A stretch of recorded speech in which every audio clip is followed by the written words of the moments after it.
Welcome back to Fighter Crypto. My name is Chase, level 1 CMT and full-time trader. Today we're going to take a look at Chainlink making a move up over 7% today, leading the way across many alts. We're also doing some key things, trying to break out of the Gaussian channel to the upside on the daily. So this is our primary target for today. We must close outside of this. If we don't, right, let's at least close higher than this candle, right? 1610. Or above the Gaussian channel on the daily. Either one. I'll take either, right? I'm easy. Okay. Why do we want that? Why is that important? Well, it would confirm a new uptrend, and this would be our first higher high, right? You can see all these tops. Here's our initial top, November 10th, way the hell back then. That close was at right at 1650. Look at where we are now, right? We're right at that previous local high. Of course, we went higher. But since this next high in December, we've been putting in lower highs. So this would be huge if we can do this for Link, because that would confirm a new uptrend. To get an uptrend, you must have higher highs and higher lows. So we have an established lower high still here, right? See these highs? They're lower, but if we close higher than 1610 today, you guessed it, a higher high. And we already have our higher low right here, right? So you can see this, right? Lower highs, lower lows, but we just put in a lower or higher low, and now we're trying to put in that second step that you need to reverse trend. So this little short ass downtrend might be over, and Chainlink trying to build momentum, and we can back that up with some indicators. So maybe you want to see them. I'm glad you asked. Let's go look. Our stochastic RSI, right? It's based off the price, but guess what? It's our momentum of the move. Our momentum is really cranked out here, running back to the upside. That's a good thing. RSI.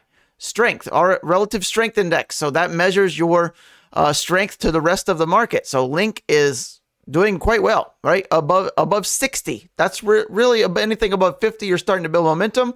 But it's just like our prices making lower highs and lower lows, right? You see this? We can kind of connect the dots, right? You know how to do that. You learned in 4th grade. So now let's do that again for the lows, right? You could see, I mean, just paint the picture and use your common sense here, right? So it's okay if we don't continue to blast to the upside. We're just trying to shift this damn trend back to the upside overall for 2024. Let's do that. So even if we come back down, right, we just want to kind of loosely hold at a, higher low yet again, and then continue this trend. Building strength in early bull markets is what you want to do to start to explode later in bull market. Okay. So not only that, but we have the Fisher transform also running parallel. So your momentum is still on your side here. I'd like to get up to these peaks and kind of blast through that. But beggars can't be choosers, right? We've still put in a, low, lower low, lower low, and look at this, higher low. So a lot of good things starting to come together here for Chainlink. But first things first, let's close the damn candle today. Watch where this close. Where do we want? At least above 1610. That was this high close. That would confirm our new uptrend, and we can build off of that. That would likely avoid this channel turning red, which we talked about yesterday. If you haven't seen that, go watch that video. Or is our downside target if we turn red? We talk about all that. Our swing lows around 13. If we break this and move higher, right? Maybe we just break 17, right? 17s are kind of our lid. If we can break 17, Chainlink could make a bigger explosive move. How high? I'm glad you asked. Let's go take a look at the monthly, right? So the monthly chart here, the Gaussian channel on the monthly is all the way up at $21.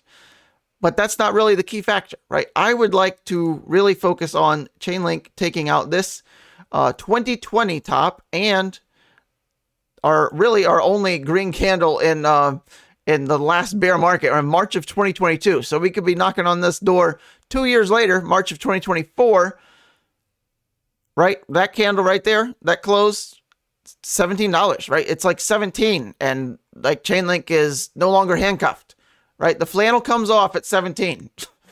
We're running through the street streaking. All right. Next target above that. I mean, look at that monthly top right there. Right, that will be our next macro outlook target, $30. So it's like a rough 2x, right? For all you mathematicians. All right, so that is where we're looking at. So we have a couple stages here. Break 17, top of the Gaussian channel, 21. Next high price target, close monthly from October 2021 is $30. There you go. Hopefully, nice, short, sweet, simple. All right, quote of the day. Advice is like snow. The softer it falls, the longer it dwells upon, and the deeper it sinks into the mind. Great quote. Think about it. All right, car of the day. McLaren 720S Spider. My favorite car under $250,000. They're right out there. They're right at $250,000. You're not going to really get one too much under that. But really good color. If I had to pick my color, it'd be like this. Paris blue, which is something like that, like Chainlink, or solar yellow. They make a really bright ass yellow. It's really good. Let's see if I got another picture here. I took these pictures at a car show, just a local show. 720S looks pretty aggressive up front. You got the carbon hood. He has the Rift kit, which is like 25 grand. The Rift carbon kit. You can see it right here, right? This is not factory. So this guy added all of this. Pretty ridiculous. All right, there's it's a Ferrari. Maybe we'll do that one tomorrow. 720S. Look at the aerodynamics. Funnels air down here. The door handles are right there. If you don't know about these, the door handles are hidden. So yeah, you're not gonna find these. They're under here somewhere. You just gotta reach in and pull up, and the doors go up. All right, I'll end it there. Pretty good spec. Even got the green brakes. Paid extra for that. Everything's extra on a supercar, and a lot extra.